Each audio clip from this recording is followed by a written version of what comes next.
me, you're a great example that punk is not passive. Punk is an invitation to create, to think, to live your life under whatever principles that you want. But I find it very interesting, with both of you, that it led to a life of words, of weighing words and then measuring them, and then when they're right, putting them out into the books that you've written that I admire so much. If we had more time, we'd go deeper, and we don't have more time. But John wrote the book that is the book that I've bought the most in the last 20 years. So there's no book that I've bought as many copies of, because I just keep meeting people and thinking, I've got to read Fleming's book. You were there, you had a parallel life, so I'm in awe of people who can revisit things that aren't mired in nostalgia, but God, make you feel that the scenes you were part of mattered, and they get spoken about or documented, but you refresh them and then you move on. So because Bitsy isn't here, or PA, I think both of Bitsy's and PA's books have a beautiful sheen that speaks of John Fleming to me, and I see their two books and John's fictional book very much as a trilogy of Ireland in the 1980s. So, John, what have you got to say? There's no question for you. Sheen is a fine product for cleaning tables like this. Yeah. Sheen from Micah is better. Yeah. I don't know. Yeah. First of all, I haven't met Mick since 1986, when were you Lance Officer 83, 84, or 84, 85? The latter. 84, 85.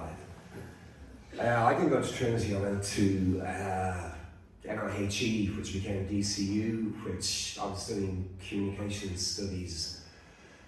I was in the Trinity Film Festival. I don't know how that happened. Your scrutiny of people going in through the front door was lax. No, it's the opposite. Yeah. We knew exactly who was the winner. I saw bands like Prefab Sprout, Serious Drinking, the Triffids, Go-Betweens, all around that period. The year would jump in my mind between 84, 85, even 86. As I said to you earlier, by way of reacquainting ourselves, I usually paid in, but occasionally I would pretend that I'd already paid in and try to convince you that I had just come out to do something, and it nearly got away with it once. But somebody blew my cover because whatever. I suppose around that time, music was, for me, I've been very lucky to go to see, but I saw you two in the Dandelion. I think I was in 4th year at school. They were supported by the epidemics, so it was probably 79, I think November, December 79, so I was in the, I did get to go to a gig in the Dandelion. I'd wandered around the Dandelion on a Saturday afternoon, but I missed so many gigs I could have seen in the Dandelion. I never saw the Atrix in the Dandelion, for example. I think in 5th year I went to see the Atrix in the Magnet, the home of all the violence and cisterns and radiators from off the wall. And they were supported by a embryonic Cork band called Microdisney. So if there was ever an evening that kind of fueled me with, I suppose if I hadn't gone that evening, what would have happened? I mean, I knew those bands, but there was a profound thing about being in a room half the size of here, a quarter the size of here, and seeing stuff that probably shunted the tracks for me a bit, you know. Who both become, well, for me, the theatrics are a cherished kind of sacred kind of entity, and then of course Mike could easily go on to all sorts of magnificence, you know, global in the way that they might not have, you know. A lot of bands broke up very, very quickly, but you know, Carl Cochran, Fallon Mansions, and Mike Goodies going to Virgin Records and all that. I suppose my perspective from it always was pulling stuff down off John Peel, you know, coaxial cable connected to putting into the pipe TV, you could hear it clearly, or if you were listening on an aerial, touching a radiator. Radiators are important. And you know, taping that stuff, and it was very an individuated kind of consumption for me. It wasn't tribal, or I didn't belong to anything. You know, it was a way of more firmly not belonging to school, or the, you know, I try not to use the word hegemony, you know, because I might be asked to define it, and I can't. But Peel, not hot press really. NME, Peel and NME were these portals. 82, I left school in 82, and Peel were leaving there, I did it, I was left school properly in 83. But, you know, Channel 4 was coming on stream, I think, 82. Falklands War was 82. What else happened in 82? Lots of stuff. I did my leaving cert in 82. Channel 4 had the Tube, so you begin to see some of these bands that you heard on John Peel. You'd read about them in the NME. You didn't tend to read about them in the hot press until later.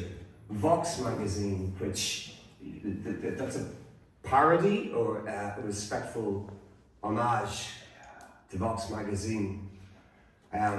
Vox magazine had a strange role in my life because at school there was an art teacher. I didn't do art at school.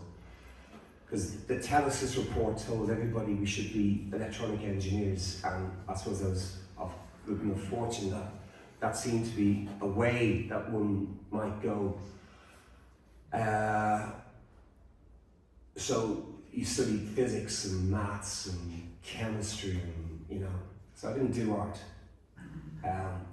One day in Advanced Records, there's a guy standing there. I go up to him and blow his cover and say, "You're the art teacher in my school." It was Ray Murphy, who was the kind of collaborator for the first Vox picture as a distorted human face, which was a photocopy of Ray Murphy's face when he was working in RTE. I don't know what he was doing in RTE, probably graphics. He becomes an art teacher in my school. I blow his cover in Advanced Records. He tells me about Vox. I think I was probably in 5th year at school at the time, I can't remember. Ray stops working with Vox. I'd never met Dave Clifford till about 5 years ago, since when, I suppose, he designed the cover of the record of a band called the Prongs. We're making a movie with Dave Clifford called The Unlikely Assassination of a Saint, about the killing of St. Patrick, which in a strange way grows out of this novel, which Dave also designed the cover of, which is again a reference to a book called One Hand Clapping by a guy called Joseph Kell, which is about a guy with a photographic brain. Joseph Kell was a pseudonym for Anthony Burgess. The Prongs, who are in this book, have a song called Photographic Brains. So there's a lot of Russian doll, the thing within the thing within the thing, and the Jack in the Box, you know. Like the last episode of Prisoner had a scene where who is number 1? And Patrick Lagoon. I can remember, number 2 takes off all these masks. I think one of the masks might be a monkey, but we're expecting to find out who is number 1. So it's always very taken by, you're number 1. But you wrote a book about number ones. Yeah, that's true. So there you go. So, No, but I was putting up my hand to say, why am I here? You know, I meant to be asking the questions, and I just realised that the beauty of these two speakers is you just ask them and you get encyclopedic knowledge and recall. But, you know, I interviewed you once before for an academic journal, and it was great because both of you you're both writers, but when you speak there's no punctuation, so I can't figure that out.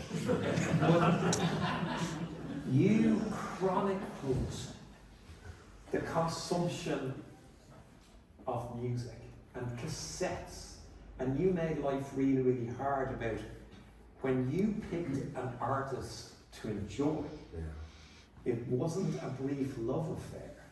So tell us a little bit about cassettes and how they're important for that post-punk moment in Ireland and for you in particular, and then for how you selected the music you would listen to and where that went. Records were expensive, and it was a period of austerity. You know, nobody had money. You know, so you buy an LP, or someone else would buy the LP, and you could tape it, and you get 2 LPs on C90. One of the economics that I told Niall this when we were in Galway in January. Going over Cornwall Bridge, there was a shop. There was a really fancy chocolate shop on the left-hand side. The Xerox shoes were soon to be there, but not there yet, I think. And it was before you got to whatever burger joint is on the corner before Eason's. This is coming from the south side, which would be the vector that I would have been coming from. In there was a sign in the window. It had 3 Steiger C60s for £1, or 2 Steiger C90s for £1. And there was a risk analysis because they were cheap, nasty tapes, but they would break. So I had the kind of a primitive risk analysis going on that if one of those tapes were to get chewed up, it'd be better to have 3 of them for 3 C60s rather than 2 C90s, because I would have only lost 60 minutes rather than losing 90 minutes. So it's just the teenage mind of value seeking in austere days, you know. So taking stuff off Peel, basically. Taking stuff off John, Pat James should never be forgotten. Pat James was a very crucial disseminator of Navan Road bands like, you know, Bitsy Band, Free Booze, Chant Chant Chant, DC9, Theatrics, and you too, those bands would come in and talk. And you know, you take the record. I have a recording of Theatrics on a Steiger tape that I have up on YouTube because it could have disappeared into the ether, you know. So tapes were vital, and then John Peel sessions. You know, I mean, the vivid period for me was 82, 83. You know, I had a quick look at the sessions of John Peel back then. Wow, Fall, The Wild Swans, Blue Orchids, Diagram Brothers, Archery, Theatre of Hate, Nightingales, The Cherry Boys, The Passage, The Go-Betweens, The Dance Society, The Redskins. You bought the Redskins over? No, I like them. But they were in McDonald's. They played that game in McDonald's just the week before the Pogues played for I interviewed the Redskins in the. What was the hotel as you go down towards the pier on the left? This pier. The Royal The King. The Elfin Inn. The Elfin Inn. I interviewed the Redskins at breakfast time the day after the gig there with a tape recorder. The lead was dodgy, so it didn't record. So I wrote it from memory, which I couldn't do now. And it was in a student magazine in MHE, DCU, but with Christine X Moore, one of the best punk rock names, X Moore. Thank you very much to the panel. John, Michael, thanks a million. I wish we had more time, but we don't.